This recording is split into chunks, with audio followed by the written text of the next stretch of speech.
장미는 장미대로 아름답고 민들레 민들레로 아름답고 풀꽃들은 풀꽃대로 냉이꽃 그거 자체로 아름답단 말이에요. 완전히 아름답단 말이에요. 그 모두가 완벽하게 자기다움의 아름다움이란 말이에요.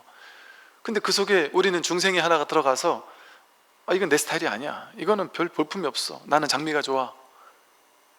그럼 그 아름다운 화엄의 만다라의 불국토가 나에게는 좋고 나쁜 돌로 나뉘는 그런 중생세간으로 바뀌는 거예요. 세상은 본래 불국토예요. 화엄의 불국토예요. 그 연화장 세계라고 그러거든요. 연꽃이 가득 피어난, 저마다 꽃들이, 저마다 다른 꽃들이 막 만발하게 피어난 연화장 불국토 세계란 말이에요. 근데 자기가 자기 분별로 그것을 걸러서 보니까 세상이 자기가 판단하는 대로 보이는 거예요. 자기 깜냥만큼 보이는 거예요. 세상은 자기 마음이 불국토면 세상도 불국토거든요. 자기 마음이 불안하면 세상도 불안해요. 그 옛날에 스님들 중에 제가 출가했을 때도 저희 절에 스님들 정말 내가 너무 훌륭하고 뭐랄까 진짜 사람으로서, 한 존재로서 사람으로서 정말 멋있다, 야 내가 진짜 출가 잘했다 할 만한 스님들이, 이게 내가 나중에 보니까 되게 복이더라고요. 제가 처음 출가했던 절에 제가 이제 막내 스님이었고, 저를 가르치는 큰 스님, 은사 스님 밑에 중간쯤 되는, 제가 그때 20대였는데 한 30대 한 중후반쯤 되는 스님들이 한 3분이 계셨어요. 지금 생각해보니까 그 한 분 한 분이 전부 다 정말 너무 정말 훌륭하신 스님들이셨어요. 지금도 3분 다 정말 너무나도 열심히 스님 생활을 잘하고 계신 분들이시고 중진들이시죠. 근데 그 스님들 중에 한 분이, 한 2분인가? 그분들이 사회운동을 하셨어요. 이 세상을 바꾸겠다고 데모하고 국가를 바꾸겠다고 하고 세상을 바꾸겠다고 하고, 그것만이 정의다, 근데 정의를 일구기 위해서 막 열심히 하겠다고 막 온갖 노력을 하셨단 말이죠. 근데 세상은 안 바뀌어요. 세상은 안 바꾸고 나는 점점 너무너무 분노스러운 거예요. 난 이렇게까지 애쓰고 노력하는데 세상은 하나도 안 바뀌고 저놈들은 풍요롭게 살고 있고 배부르게 살고 있고, 나는 점점 이 분노가 넘쳐나가지고 막 주체할 수 없는 분노로 저 사람들 욕하고 있고, 저 사람들은 행복하게 사는데 뭔가 잘못됐다. 세상을 나는 행복하게 하고 싶었을 뿐인데 왜 나는 더 분노하고 있지? 나는 더 괴롭지? 이게 세상을 바꾸는 게 먼저가 아니구나, 내 마음이 먼저구나. 그래서 출가를 하신 분들이 은근히 많으세요. 스님들 중에도.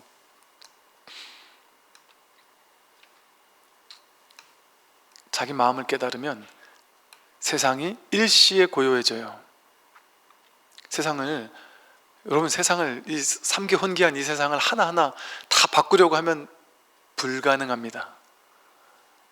왜냐하면요, 예를 들어 내가 보수예요.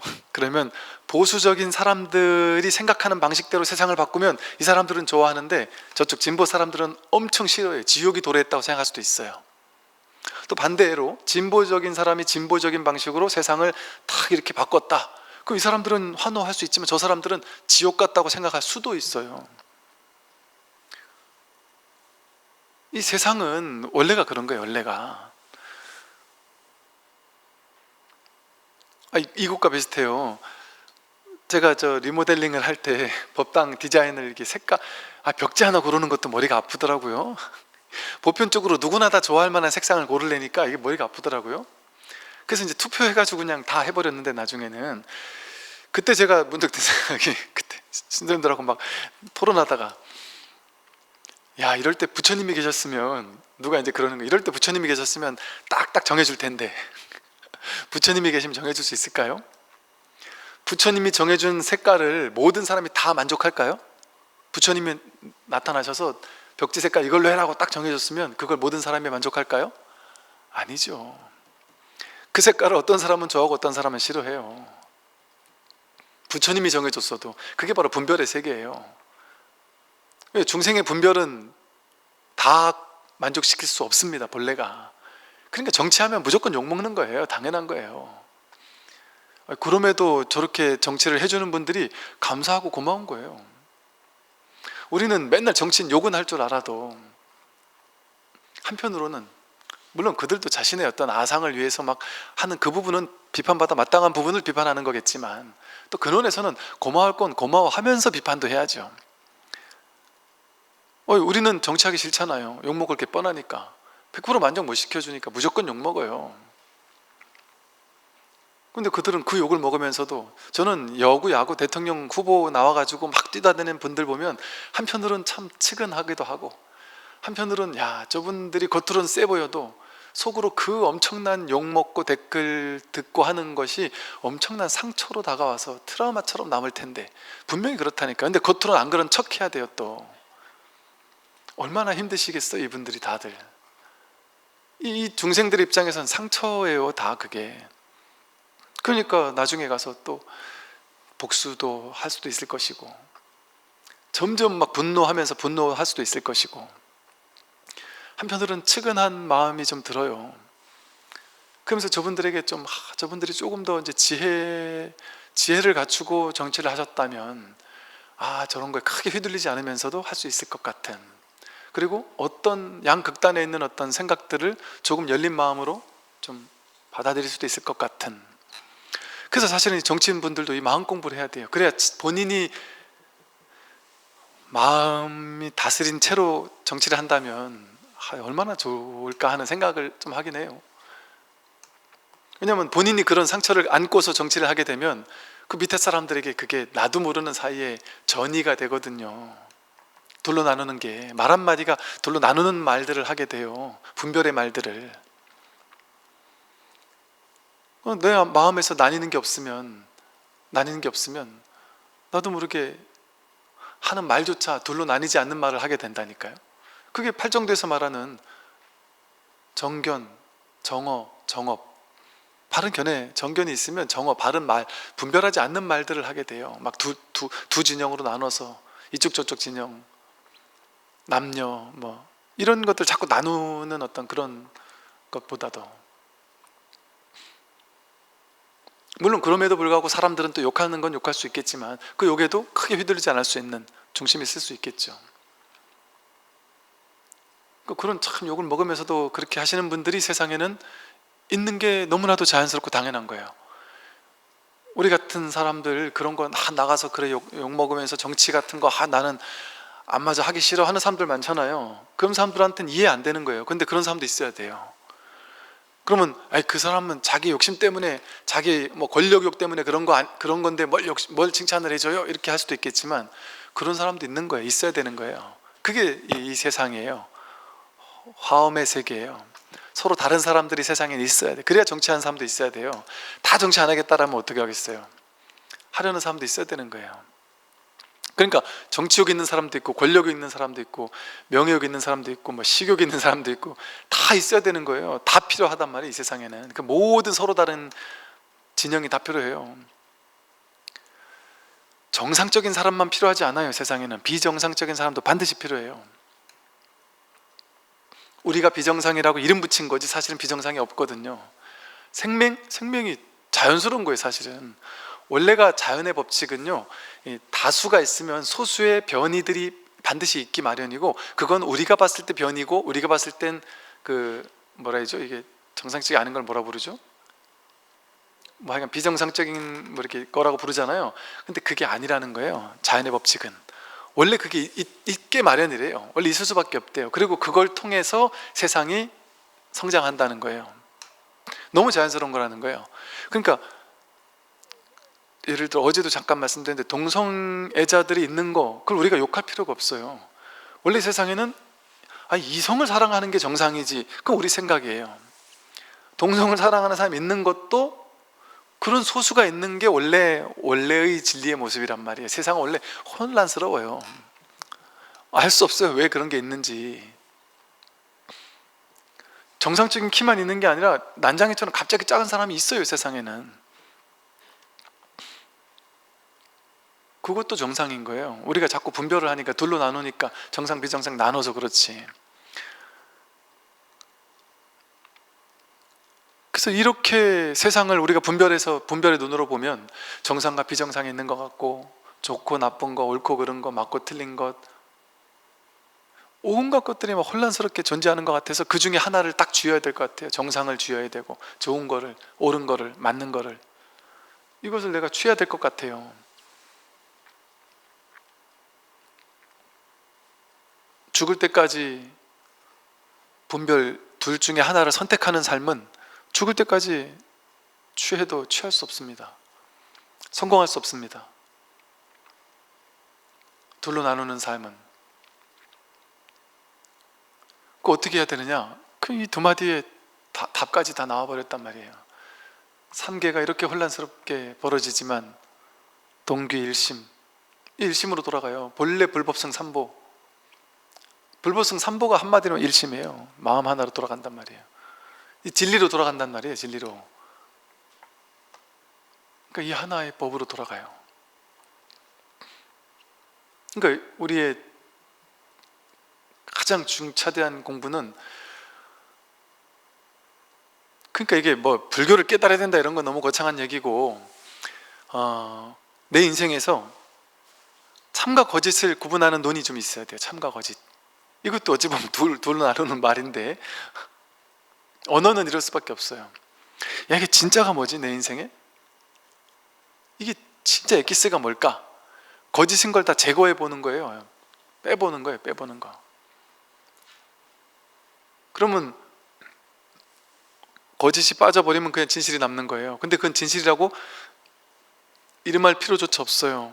그냥 거짓이 없는 것일 뿐이지. 마치 불교는 그래서 깨달음을 얻는 종교 아니에요. 깨달음이 따로 없고 열반이 따로 없고 해탈이 따로 없고 부처가 따로 없어요. 불교에는 방편으로 그런 이름을 붙여본 것 뿐이에요. 이 말이 무슨 말이냐면, 불교는 병을 치유하는 거예요. 병을 치유하는 거. 병이 있는 사람이 병 때문에 괴롭잖아요. 그럼 그 사람에게 맞는 약을 주는 거예요. 그럼 그 사람 병이 낫다, 그럼 끝이에요. 병 없이 그냥 인생을 편하게 사는 거예요. 병 없이 정상적으로 사는 거예요. 그냥. 근데 그 병 나은 사람을, 병자 입장에선 병 나은 사람이 대단해 보이잖아요. 병자 입장에서는 병 나은 사람이 지상 최대의 목표잖아요. 그러니까 병자들 입장에서는 병 나은 사람을 부처, 열반, 해탈, 깨달음 이렇게 이름 붙여놓은 거예요. 근데 병 없는 사람 입장에서는 그걸 뭘 부처라 그래요. 난 그냥 이렇게 평범하게 살고 있는데. 불교는 그래서 분별의 병을 치유하는 약이에요. 병 낫고 나면 병 낫고 그냥 평범하게 살 뿐이지 또 다른 부처를 얻는 게 아니에요. 이게 불교에 대한 가장 큰 오해예요. 우리가 이걸 깨야 돼요. 이걸, 법이라는 상을 깨야 돼요. 부처라는 상. 왜 그러냐면 2500년 동안 부처라는 상이 너무 거대해, 우리는 가 닿을 수도 없을 만큼 너무 막 거창하고 거대해졌기 때문에 이게 우리를, 공부를 방해해요. 이 마음을 깨닫고 나면 너무 내가 생각했던 그 깨달음이 아니라니까요. 그래서 스스로 혼란스러워요. 이게 진짜 법이 맞나? 이게 진짜일까? 난 이런 깨달음, 내가 생각했던 깨달음 이런 거 아닌데? 뭔가 착 보면 세상을 다 알고, 세상이 막 그냥 완전히 항상 둘이 안에 하나로 보이고, 환희심 넘치는 막 그냥 만다라 꽃으로 장엄된 것처럼 보이고, 모든 사람이 다 막 내 자식처럼 사랑스럽게 보이고,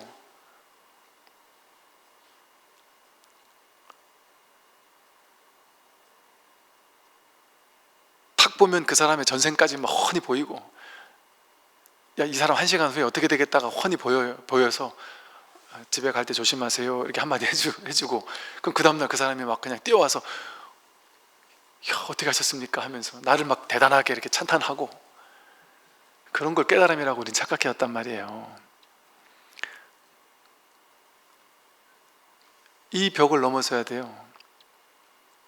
이걸 받아들일 수 있어야 돼요. 이거는 그렇다고 해서 이게 불교가 그럼 아무것도 아니네, 아무것도 아닌 게 아니에요. 이게 이제 점점 불교가, 이 평범한 불교가 전부예요. 전부.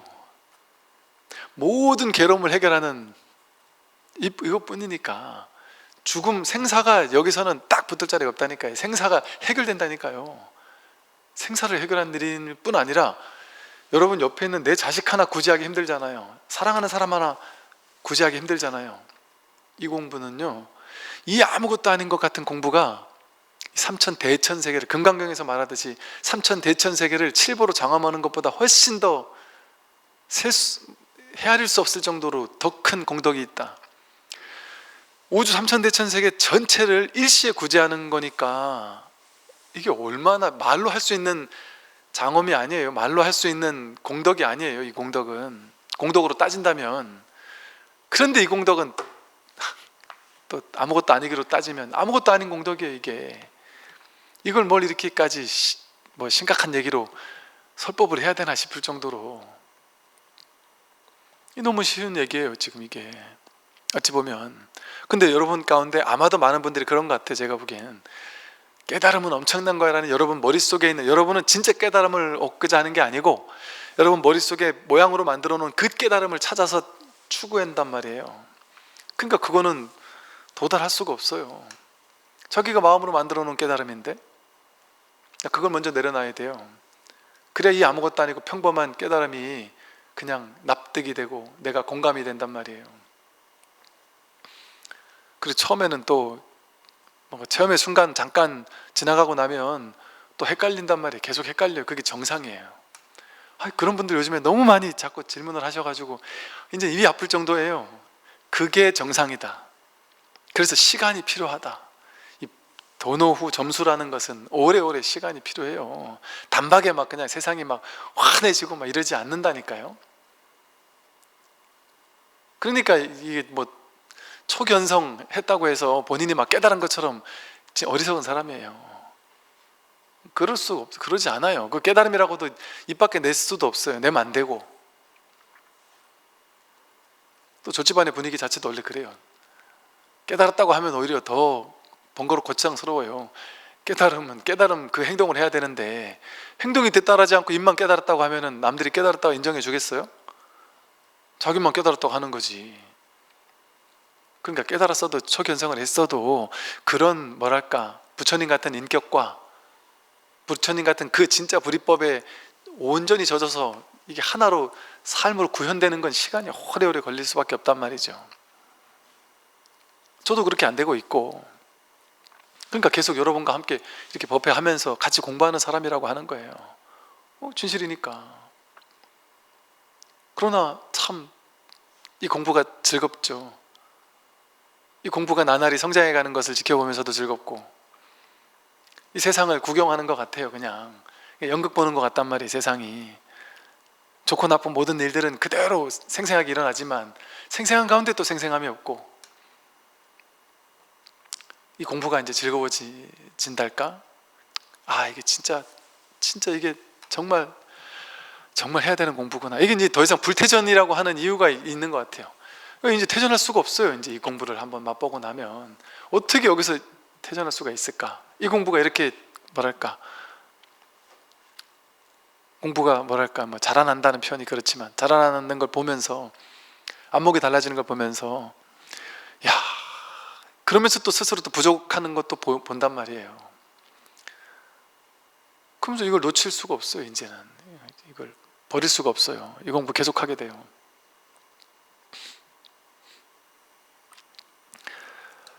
그래서 여러분, 우선 첫째, 삼계는 홍귀이기 때문에 혼란, 혼돈, 불확실성, 그게 정답, 그게 옳은 거, 그게 진실이에요. 그러니까 그걸 바꾸려고 하지 마세요. 그걸 바꾸려고 해서 뭔가 정리하려고 하면 괴로워요. 원래가 정리가 안 되는 거예요. 저도 옛날에 불교 교리를 쌈박하게 정리해서 신도님들에게 뭔가 이건 이거 저건 저거 착착착 그래프 그려가면서 정리를 착착 해주면 너무 좋겠다 이 생각을 하고 살았었는데, 그 생각을 놓고 나니까 너무 좋아요. 정리되지 않아요. 이게 여러분, 제가 하는 말을 정리하려고 하면 여러분 실패해요. 반드시 필패. 왜? 제가 오늘은 이 말에다 내일은 저 말하거든요. 이제 뻔히 거기는 한번 여기에 저의 희롱에 여러분들 충분히 놀아나 봤잖아요. 오늘 이렇게 얘기했다, 내일은 저렇게 얘기했다가, 뭐 깨달음이 대단한 것처럼 얘기했다가 아무것도 아닌 것처럼 얘기했다가, 반드시 막 열심히 해서 깨달아야 된다고 했다가 열심히 하면 안 된다고 했다가, 열심히 해보라 그랬다가 할 수 있는 게 없다고 했다가, 노력하면 절대 안 된다고 했다가, 열심히 찾으라 그랬다가 찾으면 안 된다고 했다가, 죄라는 건 본래 없다고 했다가, 윤리도덕적으로 살아야 된다고 했다가 한단 말이에요. 이러고 왔다 갔다 한단 말이에요. 이거 어떻게 정리할 거예요, 여러분? 제가 하는 말을 어떻게 하나로 내가 쫙 깨야지, 명확하게 깨버려야지, 그럴 수가 없어요. 이 공부는. 그 포기해버리세요. 이 혼란을 있는 그대로 인정해버리세요. 여러분 인생이 이해 안 되는 거 인정하세요. 이해 안 돼요. 이해할 수 없어요. 다 이해 못해요. 이해할 수 있는 게 아니에요. 안다, 내가 이제 알았어, 알 수 없어요. 알기를 포기할 때 알 수도 없고 모를 수도 없는 이 자리가 드러나는 거예요. 이거 알 수 있는 게 아니에요. 그러면 속편해요. 내 인생이 뭔가 확 정해져야 된다라는 생각 없습니다. 그 살다가 갈 때 되면 가는 거지. 그게 진리 아니에요? 그걸 받아들이면 얼마나 속편해요? 죽지 않으려고 바닥바닥 노력하면 죽음이 왔을 때 괴롭잖아요. 근데 본래 우리는 무조건 죽어요. 무조건 죽어요. 이 몸을 나라고 생각하면 몸은 죽거든요. 그러니까 이 현상적인 차원에서 방편으로 설법을 한다면 그걸 받아들여라 이거예요. 그걸 받아들여라 이거. 이게 방편이지만 아주 좋은 방편이에요. 죽음을 받아들여라. 혼란을 받아들여라. 본래 진리가 불확실성이고 불확실한 것이다. 내가 이걸 딱 확실하게 만들려고 하면은 답이 없다. 정답을 낼 수가 없다. 내 미래가 어떻게 될지 알 수 없다라는 것을 온전히 허용해버리면 알 수 없음 속에서 두렵지 않아요. 완전히 허용해버리면. 그리고 신기한 거예요. 새로운 거예요. 날마다 새롭고 놀라운 하루하루가 그냥 펼쳐지는 거예요. 놀이처럼. 그 흥미로운 연극 속에서 우리는 유희산매를 즐기듯이 삶을 재밌게 가지고 놀면 돼요. 심각해하지 않으면서. 옛날에는 세상이 부조리한 어떤 사람의 아픔을 보고 분노했었거든요. 세상을 왜 저렇게 만들었을까? 정치하는 사람들은, 내지는 저 나라 사람들은 왜 저럴까? 측은하되 그때뿐이죠. 그리고 그들을 뭔가 내와 인연 맺은 사람이 있다면 인연 맺은 사람을 도울 수 있죠. 그러나 거기에 사로잡혀서 분노할 필요까지는 없어요. 그리고 그런 부조리는 이 세상에서 있으면 절대 안 돼라는 생각, 그 생각이 있으면 내가 괴로워요. 그래서 사회복지를 진정으로 하려는 사람은 내가 그 부조리를 다 없애야 돼. 그것만이, 그런 사회만이 올바른 온전한 세상이야. 그런 세상만이 불국토야. 그 집착을 버려야 돼요. 그 집착을 하고 있는 동안은 내가 죽을 때까지 해도 그거 다 못해요. 완벽한 사회복지가 이루어져도 그런 세상 안 와요. 그 사회복지를 통해서 오히려 더 실패한 인생도 생길 수도 있고요. 예를 들면 더 열심히 안 사는 사람이 생길 수도 있고. 사실은 그 부조리가 있고 문제 있는 사람도 있고 문제 없는 사람도 있고, 비정상도 있고 정상도 있고, 가난도 있고 부자도 있고, 너무 열악한 환경 속에 사는 사람도 있고 그렇지 않은 사람도 있고, 때로는 세상 100% 정의롭게 못해요. 요즘 백신 때문에 욕도 많이 하고 온갖 일들이 벌어지잖아요. 답이 있을까요? 답이 없어요. 여러분 답 가지고 있습니까? 우리는 욕은 잘해도 여러분이 그 자리에 가 있으면 거기선 답이 있을까요? 이렇게 해도 저런 사람들한테 욕먹고 저렇게 하면 이런 사람한테 욕먹어요. 그래도 백신은 맞아야 전체가 빨리 안정되지 않겠나 하는 생각을 가진 사람도 많고, 그럼에도 맞으면 안 된다라고 생각하는 사람도 많고. 원래 다 욕먹는 거예요. 정책을 한다라는 것은. 왜? 절대 진실은 없거든요. 근데 사람들은 이게 절대로 맞거나 저게 절대로 맞다라는 생각이 있으니까. 근데 정책이라는 건 어떤 하나를 밀고 나가야 되잖아요. 물론 이제 거기서 조금 조금 현상적인 정도적으로 조금 어쨌든 좀 이렇게 그 가운데 가장 근데 바람직한, 가장 그래도 좀 치우치지 않은 선택을 하는 노력을 할 필요는 있겠죠, 정치인들이. 그런 걸 찾아가서 어떤 그 절묘한 줄타기? 이쪽 저쪽에 고집을 하는 사람들 사이에서 어떤 절묘한 어떤 지혜를 딱 뽑아내는 게 필요하겠죠. 이게 지혜가 없으면 불가능할 수도 있을 것 같아요. 그래서 이 현상적인 방편으로 다시 한번 정리를 한다면, 현상적으로는 여러분 삶에 명확하기를 포기하세요. 확실해지기를 포기하세요. 그럴 수 없습니다. 나는 반드시 10년에 뭐가 돼야 돼? 이거 안 돼요. 될 수가 없어요. 그럼 괴로워요. 근데 한 10년쯤 뭐가 됐으면 좋겠어. 안 되면 어쩔 수 없고. 그러나 나는 지금으로선 내가 그게 최선이니까 난 그 최선을 향해 나는 지금 매 순간 최선을 다할 거야. 그러나 언제든 변화 가능성은 있어. 언제든 바꿀 수 있는 열린 마음은 있어. 더 올바른 지혜가, 더 올바른 판단이 생긴다면 난 그 바꿀 의도도, 의향도 있어. 그러나 지금으로선 이게 최선이라고 생각하니까 난 이 일을 최선을 다해 하는 거야, 매 순간순간. 그러나 결과에 대한 집착이 없으니까 돼도 좋고 안 돼도 좋아. 안 된다면 내 시절 인연이 안 되는 거겠지. 그걸 도움으로 언젠가는 또 될 때가 있겠지. 지금 요걸 발판 삼아 나중에 진짜 시절 인연이 왔을 때 더 크게 될 수도 있겠지. 그러나 되든 안 되든 그건 알 수 없다. 그렇게 내맡기고 살 수 있게 된단 말이에요. 좀 집착을 내려놓고 살 수 있게 된단 말이죠. 그러나 매 순간순간 최선을 다해요. 그래서 지금을 산단 말이에요. 지금을 열정적으로 지금을 살아요. 결과에 대한 두려움 없이, 결과대로 안 되는 거에 대한 분노 없이, 누군가를 탓하고 욕하는 거 없이 순수하게 지금 여기서 내가 할 수 있는 최선만 다할 뿐이에요.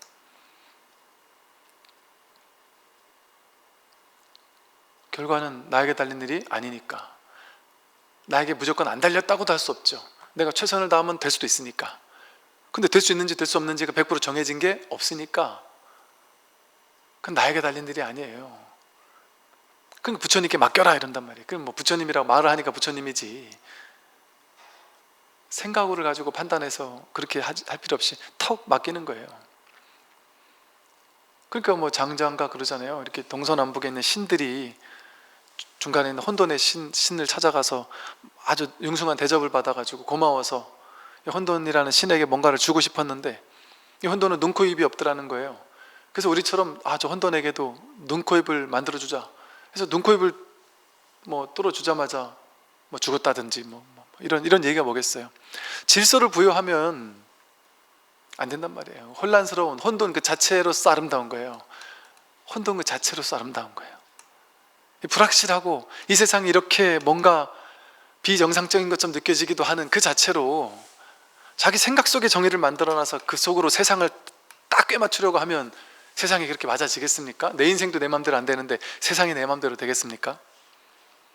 안 돼요. 포기하세요. 세상을 있는 그대로 허용해 주란 말이죠. 그러나 왜 그렇게 욕을 하는 시간에 차라리 내가 세상은 왜 이래 부조리합니까? 하고 욕하는 시간에 그 안 되는 걸 받아들이고 내가 할 수 있는 거 하나를 하면 돼요. 그냥 힘든 사람 한 명 도와주면 돼요. 나와 인연 맺은 사람 행복하게 해주면 돼요. 고통받는 사람 그 고통을 좀 덜어주면 돼요. 어떤 방법으로든 자기가 잘할 수 있는 방법으로, 꼭 돈으로만 해줘야 되는 거 아니에요. 저는 저다운 방식으로 이렇게 그냥 강의를 하고 다니는 거예요. 서울 부산 왔다 갔다 하면서. 어떤 사람들은 이게 이제 방송이나 언론 이런 거 노출의 힘인가 봐요. 혹은 이 노출의 그 오해인가 봐요. 제가 이게 법회 일주일에 딱 3번 해요. 완전 놀고 먹는 사람이죠. 저는 안 그래요. 완전 노는 사람이죠. 일주일에 법회 3번 하잖아요. 근데 법회 3번 하는 게 유튜브에는 맨날 올라가요.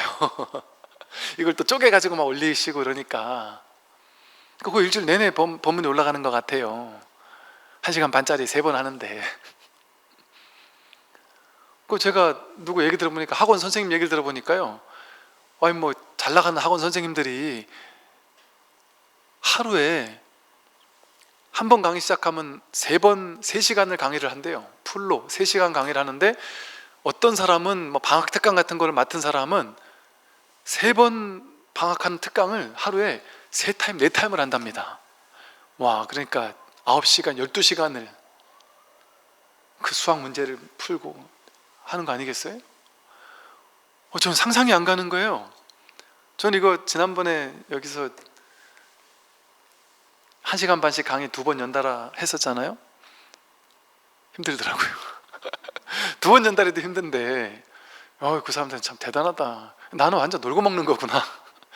그 사람들은 매일같이 주말까지 학생들 강의를 하루에 8시간, 9시간, 10시간을 한다니까. 물론 돈은 많이 버시겠지만 얼마나 힘들겠어요. 그러니까 많은 분들이 저를 걱정을 해주시던데, 제가 그렇게까지 막 열심히 막 그냥 미친 듯이 몸 안 돌보고 사는 그런 사람이 아니라, 그냥 미디어에 나오니까 그렇게 보이는 걸 뿐이에요. 저는 편안하게 그냥 서울 부산 올 때도 막 힘들겠다 하는데, 저는 힘든 게 아니라 매주 여행을 다녀요. 진짜로 매주 여행을 다녀요. 그래서 이제 심심할 만 하면 여행을 떠나요. 또 서울로. 또 서울이 또 심심할 만 하면 또 부산으로 여행을 떠나요. 또 공부하다가 공부가 안 되면은 뭐 쉽게 말해 옛날같이 막 요즘 말로 막 빡세게 공부 안 해요. 공부하다가 안 되면 쉬어요. 놀고 잠도 자고 바닷길 산책도 하고 산에도 올라가고 놀면서 그 열심히 살긴 사는데, 뭔가 쉬자고 열심히 하는데 그냥 쉬어요.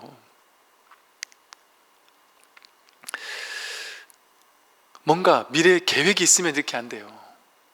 딱 정해진 몇 년, 1년 후에 난 어떻게 될 거야. 10년 후에 난 어떻게 될 거야. 얼마를 벌 거야. 난 얼만큼 뭐 유명해질 거야. 이런 게 있으면 그냥 인연이 나에게 왔으니까. 그렇다고 이것도 막 인연 왔다고 막 다 하지도 않아요. 제가 힘들어서 요령이 많아서 요령 피우느라고 좀 게을른가 봐요. 제 천성이. 여기저기서 막 뭐 해달라 해도 이게 다 못 해줘요. 제가 힘들어서. 왜냐면 이게 충분히 쉬면서 공부도 가르치기도 해야 이게 진짜 되지. 뭐 그냥 그렇게 바쁘게 하는 것만이 또 그렇게 좋은 것 같지는 않아요.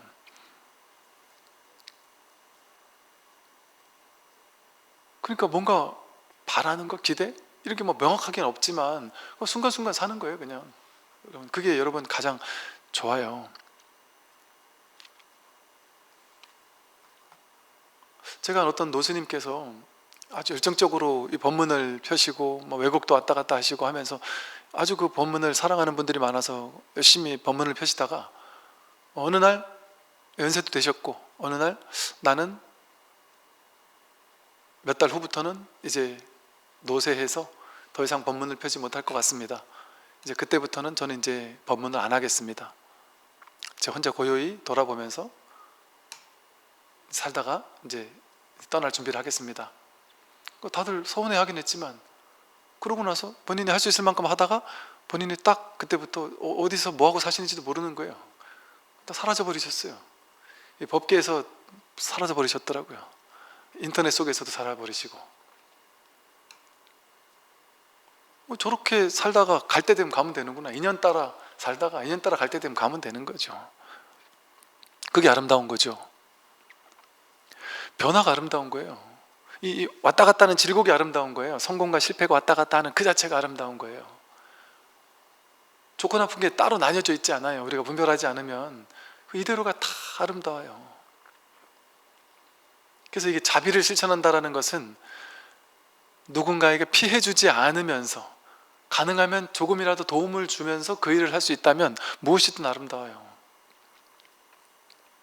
그냥 그 정도 하는 거예요. 그 정도. 그러면 이게 뭔가 막 내가 엄청나게 한다는 생각도 없죠. 뭔가 막 보시한다 이런 생각이 없어요. 그런 자기 할 수 있는 걸 그냥 하는 거예요.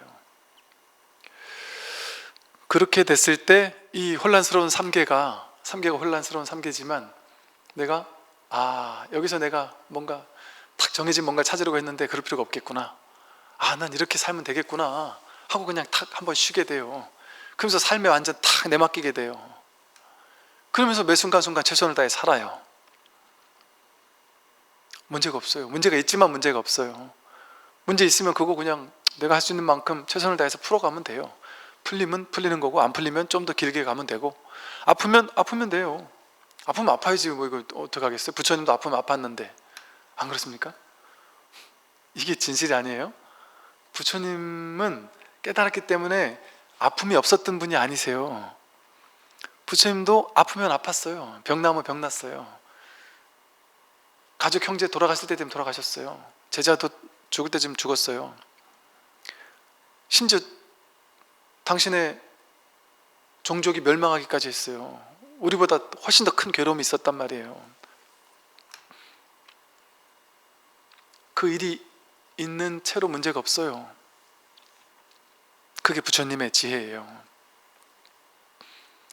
그러니까 여러분 인생에서 뭔가 괴로움이 왔다? 그건 어떡하겠습니까? 감당해야죠. 그럼 감당해야 돼요. 근데 마음에서 왜 나에게 괴로움이 온 거야? 막 불평불만하면서 막 분노하면서 세상을 진리를 원망하면서 막 어떻게든 내가 나야 되는데 하면서 막 집착하고 괴로워하고 그러면 두 번째 화살, 세 번째 화살을 맞는 거기 때문에 훨씬 더 괴로워요. 그리고 병도 더 안 나요. 그런데 아프면 아파야 되는 거야. 아픈 게 정답이야. 왜? 지금 아프니까. 지금이 정답이에요. 언제나. 제법 실상이에요. 지금 아픔이 왔으면 아프면 돼요.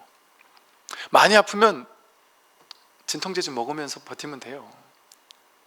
옛날엔 진통제도 없어서 그걸 그냥 버텼어요. 이런 말씀 좀 오해의 소지가 있기 때문에 좀 애매하긴 하지만 부처님 당시에요, 여러분 통증이 너무 심해가지고 죽을 만큼 지속적으로 1, 2년 반복되는 통증이 오면요 누구나 죽고 싶을 마음이 들 수 있을 것 같아요.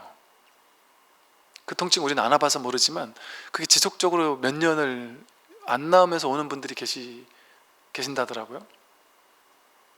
부처님 당시에 그런 너무 죽을 것 같은 통증이 정말 지속되는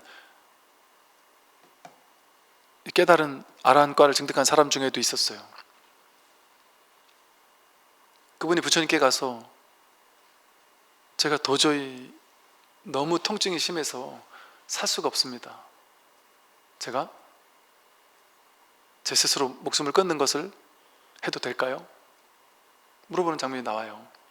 부처님은 어떤 경우에는 허락하신 경우도 있어요. 물론 많은 경우에는 허락하지 않으시지만, 이런 말이 좀 조심스럽긴 한데, 그렇다고 이게 막 무조건 좋다, 허용이 된다 이런 얘기를 하는 건 아니에요. 그만큼 이게 무슨 말이겠어요?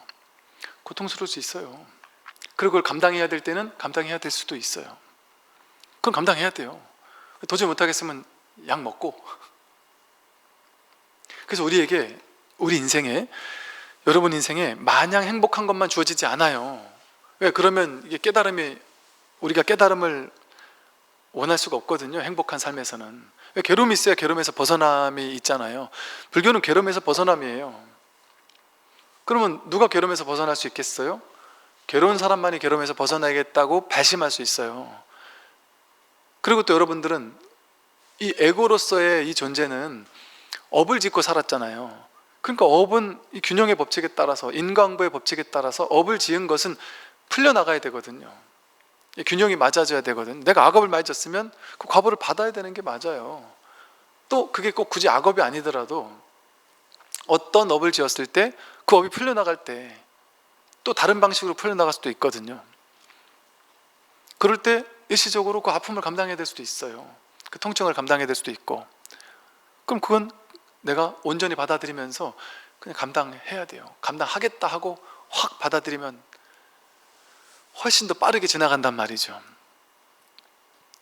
내 마음으로 두 번째 화살 안 맞기 때문에 마음으로 막 버티면서 거부하면서 그 괴로움을, 고통을 느끼는 것과 확 받아들이면서 느끼는 건 다르단 말이에요.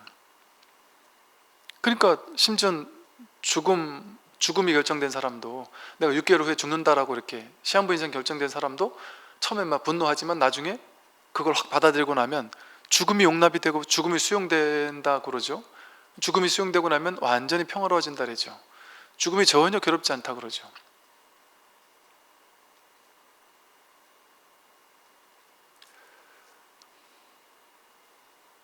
사실 우리가 이 진실에 놓고 보면 잠들 때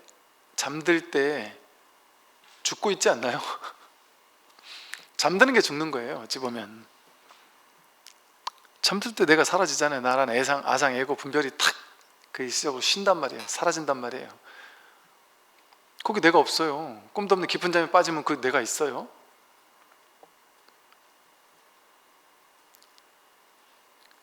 그게 죽음과 다름이 없어요. 눈을 딱 떴을 때 나와 세계가 일시에 창조되는 거예요. 사실은 내가 눈을 딱 뜨자마자. 또 여기서 분별을 쉬고 있을 때, 우리 명상을 하는 이유가 뭐겠어요? 명상을 할 때, 아무 분별하지 않을 때 여기는 아무것도 없어요. 세상이 없고 우주가 없어요. 근데 내가 분별을 딱 일어날 때, 분별을 딱 시작할 때, 그때 동시생, 나와 세계는 동시생이에요. 아버지가 어떻게, 아버지 혼자 아버지가 될 수 있어요? 아버지는 절대 혼자 아버지가 될 수가 없어요. 아들, 딸을 낳자마자 아버지가 돼버려요. 아들, 딸과 아버지는 동시생이에요. 동시멸. 도둑놈은 혼자 도둑놈일 수 있어요?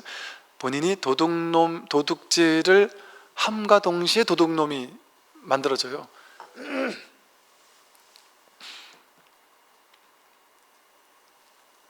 이 세상은, 나와 세계는 항상 내가 한 생각 일으킬 때, 나와 세계라는 한 분별을 일으킬 때 동시생이에요.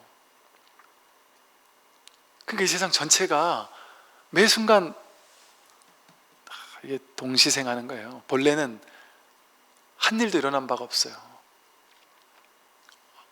고요하단 말이에요. 불생불멸이에요. 생하는 것도 없고 멸하는 것도 없어요.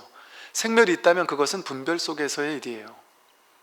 그러니까 우리는 내 인생에선 생이 있고 멸이 있잖아요. 당연히 있죠. 내 인생에서는 윤회가 있죠. 분별의 입장에서는, 우리는 분별의 입장에서 보는 사람들이잖아요. 중생이니까. 중생에겐 다 윤회가 있죠. 그러니까 제가 윤회가 없다 할 때 어떤 분들이 막 그냥 거품을 내면서 윤회가 있는데 없다고 한다고 막 그렇게 얘기하면서 흥분할 필요가 없어요. 제가 윤회가 없다고 하는 게 아니에요. 윤회 있어요. 우리들에겐 윤회가 다 있죠. 당연히. 어제도 있는데 조금 전에 제가 여기 걸어 들어온 일이 있겠어요? 그게 있다고 생각하는 사람에겐 윤회도 있어요.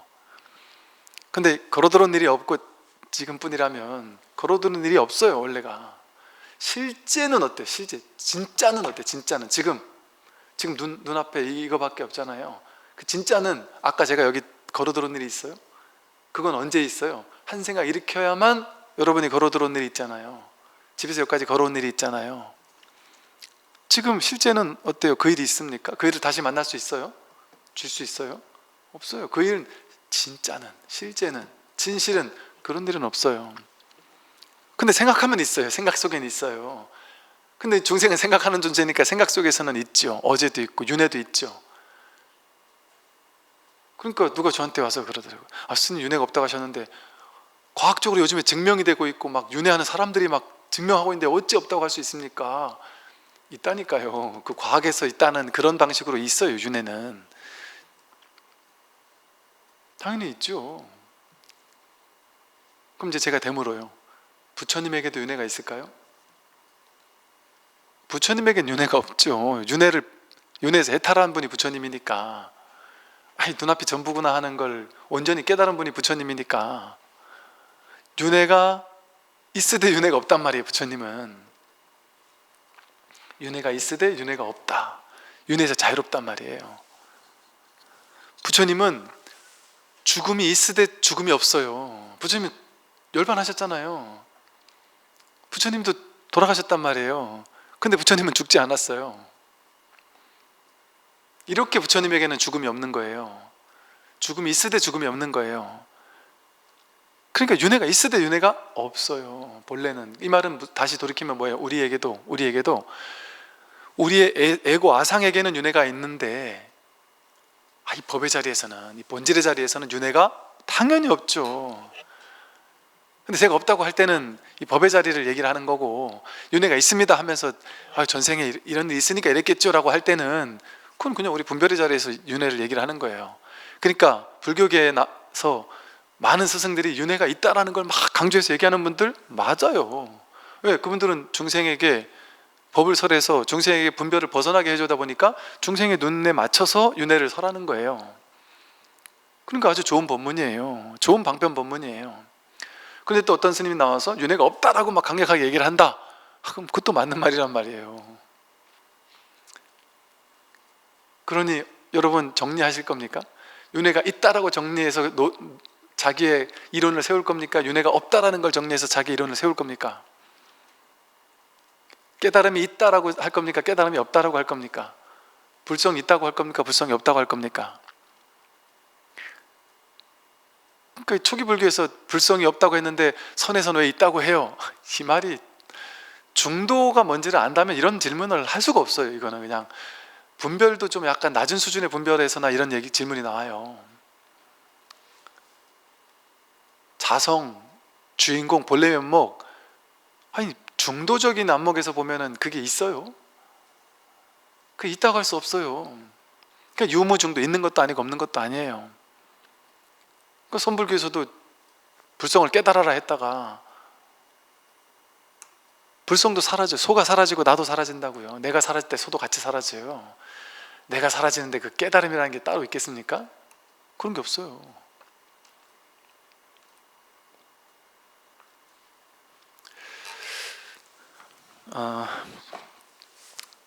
오늘 달마 혈맹론을 제가 천천히 나간다고 했는데 너무 천천히 나가고 있네요.